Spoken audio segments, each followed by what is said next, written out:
कल के लेक्चर में हमने डिबेंचर्स के हवाले से देखा था कि डिबेंचर्स क्या होते हैं, उनकी कितनी टाइप्स हैं। फिर हमने डिबेंचर इशू के हवाले से देखा था कि डिबेंचर किस तरह से इशू किए जाते हैं। तो डिबेंचर्स के हवाले से हमने देखा था कन्वर्टेबल डिबेंचर्स, कि वो डिबेंचर्स हैं जिन्हें कंपनी बाद में शेयर्स की सूरत में कन्वर्ट कर लेती है।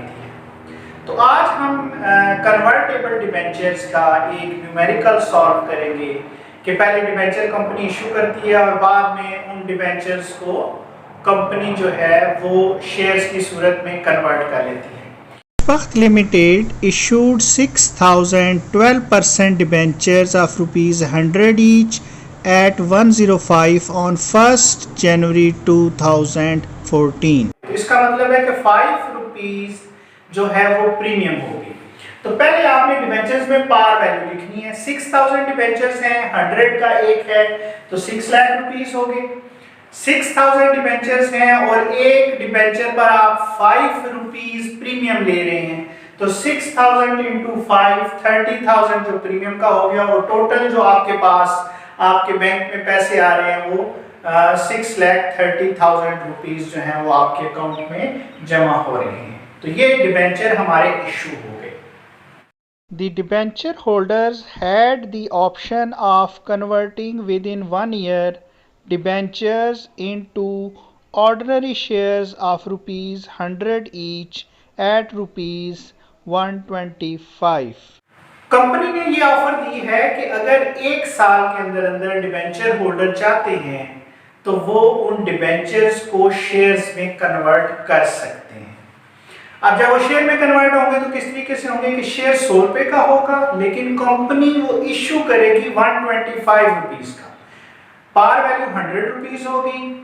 125 का शेयर जो है वो शेयर होल्डर डिबेंचर होल्डर को डिबेंचर के बदले में जो शेयर दिया जाएगा ₹125 का, तो ₹25 जो है वो प्रीमियम होगी। ये विद इन 1 ईयर जो है वो सूरत हाल बनेगी। At the end of the first year, the interest on debenture was outstanding. साल पूरा हो गया, अब डिबेंचर्स पर इंटरेस्ट है तो इंटरेस्ट की एंट्री, इंटरेस्ट एक्सपेंसेस हैं, इंटरेस्ट ऑन डिबेंचर डेबिट और outstanding interest on debenture account जो है वो क्रेडिट हो जाएगा।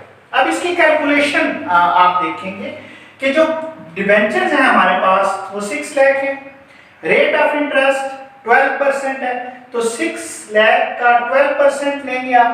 ये मैंने आपके लिए लिखा है कि बाज़ औक़ात ये होता है कि कंपनी हर 6 माह के बाद इंटरेस्ट दे रही होती है या 3 माह के बाद इंटरेस्ट अनाउंस कर रही होती है। ऐसी सिचुएशन में आपको क्वेश्चन में बता दिया जाएगा, अगर नहीं बताया गया तो फिर कंपनी एनुअली पे कर रही है, तो उस सूरत में आपने यहाँ पीरियड लिखना है। फॉर एग्जाम्पल, अगर कंपनी 3 माह के बाद इंटरेस्ट देती है तो यहाँ हम 3/12 कर लेंगे। अगर कंपनी 6 माह के बाद दे रही है तो 6/12 कर लेंगे। अब क्योंकि यहाँ साल पूरा हो गया तो मैंने 12/12 लिख दिया कि 12 महीने पूरे हो चुके हैं और साल में 12 महीने होते हैं। तो ये हमारा इंटरेस्ट कैलकुलेट हो गया 72,000। ये हमने इस जर्नल एंट्री में पुट अप कर लिया, interest on debenture to outstanding interest on debenture. Holder of 300 debentures decided to take advantage of the option. उन्होंने जो ऑप्शन दी थी कंपनी की उसका फायदा उठाने के लिए वो तैयार हो गए 300 डिबेंचर होल्डर्स। अब इसकी वर्किंग हमें करनी है। जो डिबेंचर्स हैं वो 300 हैं और डिबेंचर की पार वैल्यू ₹100 थी, तो ये 30,000 के हो गए। इशू करते वक्त ₹5 प्रीमियम थी, तो ₹5 प्रीमियम थी तो 300 इंटू 5 1500 हो गया ये प्रीमियम का। 30,000 प्लस 1500 ये हो गया 31,500 रुपीस। तो ये डिबेंचर की वैल्यू निकल आई। जो डिबेंचर जब इशू किए गए थे तो वो 31,500 के थे। अब इसके बदले में कंपनी ने शेयर्स देने हैं। शेयर्स की तादाद नहीं बताई गई कि कितने शेयर्स इशू होंगे। इस चीज को प्रॉपरली आपने समझना है। ये जो लास्ट चैप्टर है आपका शेयर एंड शेयर कैपिटल, उसमें भी एक क्वेश्चन है कि कंपनी शेयर इशू कर रही है, कितने कर रही है ये नहीं बताया गया। इसी तरह यहां नहीं बताया गया कि डिबेंचर्स की जगह जो शेयर इशू कर रहे हैं शेयर्स की तादाद कितनी है।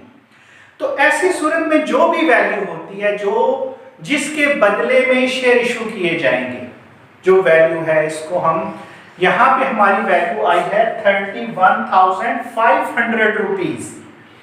ये वैल्यू है जिसके अगेंस्ट हमें शेयर इशू करने हैं। फिर उसकी इशूड वैल्यू देखेंगे आप कि जो शेयर आप इशू कर रहे हैं वो कितने का है, तो उसकी इशूड वैल्यू से आपने तकसीम कर लेना है। ये वो वैल्यू है जो आपने पे करनी है, देनी है, या जिसके बदले में आपने शेयर इशू करने हैं, तो उसको आपने तकसीम करना है इशूड वैल्यू ऑफ शेयर से। जितने का शेयर इशू करेंगे, अब इसमें हम 125 का शेयर इशू कर रहे हैं, तो 31,500 के अगेंस्ट हमने इशू करने हैं, तो 31,500 को डिवाइड करेंगे 125 से, तो ये 252 शेयर्स आ जाएंगे।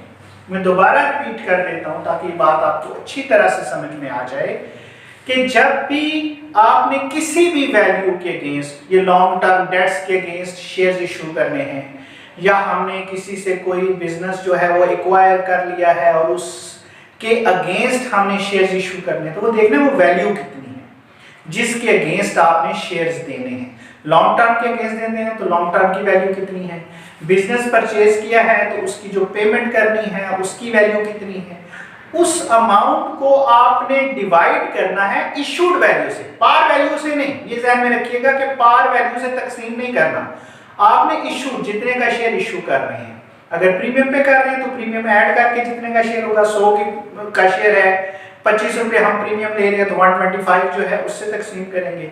अगर हम डिस्काउंट पे कर रहे हैं, 100 रुपीज पार वैल्यू है, 10 रुपीज जो है फॉर एग्जांपल हम डिस्काउंट दे रहे हैं, तो 100 में से 10 माइनस किए 90, तो 90 से हम डिवाइड करेंगे।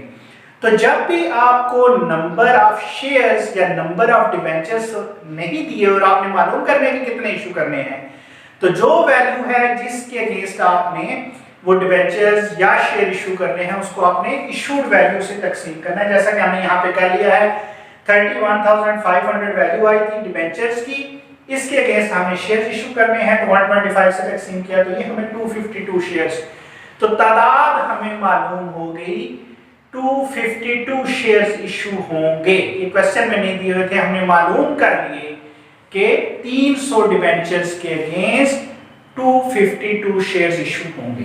ये वैल्यूज हमारे पास कैलकुलेट हुई हुई है।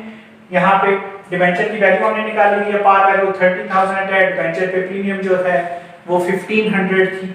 अब शेयर कैपिटल, शेयर कैपिटल के लेक्चर में भी हमने ये देखा था, मैं बार बार ये चीज रिपीट करता हूँ, जब भी आपने डिबेंचर की वैल्यू रिकॉर्ड करनी है, जब भी आपने शेयर कैपिटल की वैल्यू रिकॉर्ड करनी है, तो वो पार वैल्यू पे रिकॉर्ड होते हैं हमेशा। पार इशू आप जिस तरह मर्जी करें, डिस्काउंट पे करें, प्रीमियम पे करें, लेकिन रिकॉर्डिंग उनकी शेयर कैपिटल की और डिबेंचर्स की पार वैल्यू पे होगी।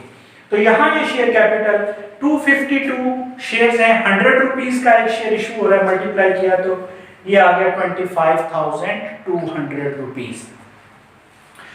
जो प्रीमियम है अब 252 शेयर्स हैं और 25 रुपीज प्रीमियम है, क्योंकि 100 का शेयर हम 125 का इशू कर रहे हैं, तो 25 शेयर प्रीमियम है, तो 252 मल्टीप्लाइड बाय 25 करेंगे तो 6,300 आ जाएगा, तो ये 31,500 होगा। जब भी आप इंटरेस्ट देते हैं तो साल के आखिर पर आपको वो जितने भी आइटम होते हैं रेवेन्यू आइटम, उन्हें आपने ट्रांसफर करना होता है प्रॉफिट एंड लॉस अकाउंट के अंदर। इसकी जनरल एंट्री ये होती है कि उस आइटम को अगर वो डेबिट हो रहा है तो हम उसे क्रेडिट कर देते हैं, अगर वो क्रेडिट हो रहा हो तो हम उसे डेबिट कर देते हैं, और दूसरी तरफ प्रॉफिट एंड लॉस अकाउंट आ जाता है। अब यहाँ इंटरेस्ट ऑन डिबेंचर ये हमारा रेवेन्यू आइटम है, तो इंटरेस्ट ऑन डिबेंचर डेबिट हो रहा है तो इस इंटरेस्ट ऑन डिबेंचर को हम क्रेडिट करेंगे और प्रॉफिट एंड लॉस अकाउंट को हम डेबिट कर देंगे। ये जनरल एंट्री आपको कभी भी नहीं बताएगा, हर साल के आखिर पर आपको ये क्लोजिंग लाजमी तौर पर करनी होती है रेवेन्यू आइटम्स की। जितने भी रेवेन्यू आइटम्स होते हैं साल के एंड पे हम उन्हें प्रॉफिट एंड लॉस अकाउंट की तरफ ट्रांसफर करते हैं। डेबिट हो रहा हो तो हम उसे क्रेडिट करते हैं, क्रेडिट हो रहा हो तो हम उसे डेबिट करते हैं, और उसके साथ जो दूसरा आइटम होगा वो प्रॉफिट एंड लॉस अकाउंट होगा। उम्मीद करता हूं कि ये लेक्चर आपको अच्छे तरीके से समझ आ गया होगा और आप ये इससे मुतलका जितने भी सवालात हैं वो खुद से हल कर लेंगे।